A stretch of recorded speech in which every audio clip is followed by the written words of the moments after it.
Mr. Chaffetz is recognized for 5 minutes. Thank you, Mr. Chairman. Ms. Johnson, with who did you collaborate the development of your testimony that was submitted? Did you collaborate with anybody in the development of your testimony? I wrote my testimony and I discussed it with my lawyer. Anybody at the White House? No. Anybody within the GSA? No. Question about why not fire Mr. Neely? You know, he's still being paid by the taxpayers. He's on administrative leave. He's still taking a salary. This is somebody who took a conference with a budget of $250,000 and made it over $800,000, spent $75,000 on a bike building exercise where we built a grand total of 25 bicycles for $75,000, $2,000 in-room party, yearbook and a souvenir book at a cost of $8,000 to the taxpayer, $6,000 for the stimulus coins that were given out at one of the two $30,000 parties that were given. And keep in mind, there are only 300 people at this, and a top hat program, a recognition program that has fraud. So my question is to the Chief of Staff, why is he still an employee of the United States government? My understanding is that disciplinary action has been begun against several individuals involved in planning and executing the Western Region Why does Conference. it take so long? You were given this report in February, correct? Yes, correct. What does it take to actually be fired from the GSA? There's a longstanding due process that career employees are entitled to as part of their employment. We've begun that process among other disciplinary actions for several individuals that were involved in planning and execution of this conference. My question is, why did he get a bonus? Didn't the President of the United States issue a pay freeze? I wasn't part of that decision. You're the Chief of Staff. You're telling me you're not involved in any sort of bonuses. I was not involved in that bonus. Who was?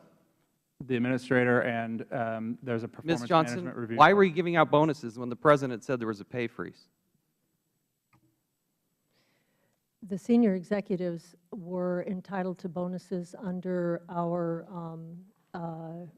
were entitled to bonuses. I don't believe the pay freeze affected those bonuses. Would the gentleman yield for just one question? As long as it doesn't take some of my time. The gentlelady just seemed to say entitled. I thought it was that they were possibly going to be granted. Entitlement seems to be a question the gentleman may want to follow up on. I apologize. I did not mean entitled. Oh, I think you did mean entitlement. I think that's the fundamental problem that America gets and that government doesn't get. There are a lot of good Federal employees who work hard, they're patriotic, and they're frugal with their money. But when you see this widespread abuse of money, and then you as the former administrator, say, well, they were entitled to it, that's where there's frustration just steaming out of our ears. It is totally unacceptable. And for the President of the United States to look the American people in the eye and say, well, we got a pay freeze in place while you're getting bonuses and going on trips is totally unacceptable. Tell me about, let's look at the budget here. If you could put up the budget graphic. Is there anything wrong with this number that you see over here? 3.8, that should be $1 billion spent by the administration. These are outlays in the first 3 years. If there's anything wrong that you see with that graphic, please let me know.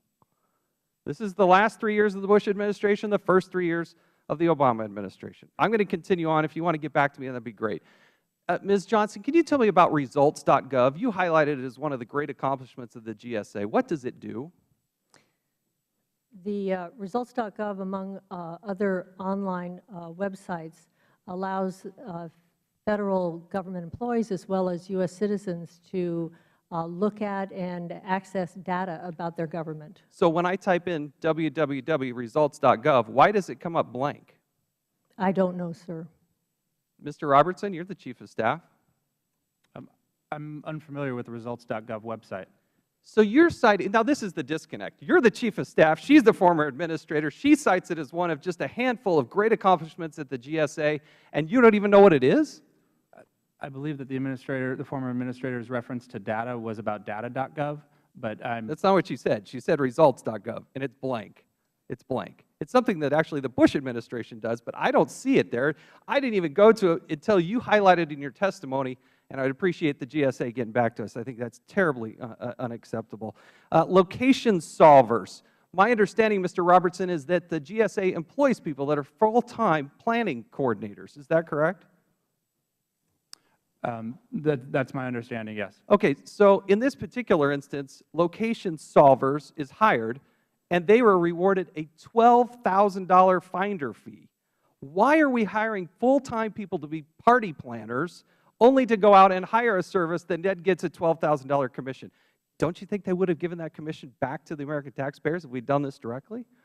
And I do not understand that action either. That was one of the outlines. I struggle to figure out what you do understand and what you do know. You're the chief of staff. We expect you to understand these things. I yield back, Mr. Chairman. Thank the gentleman. We now recognize the gentleman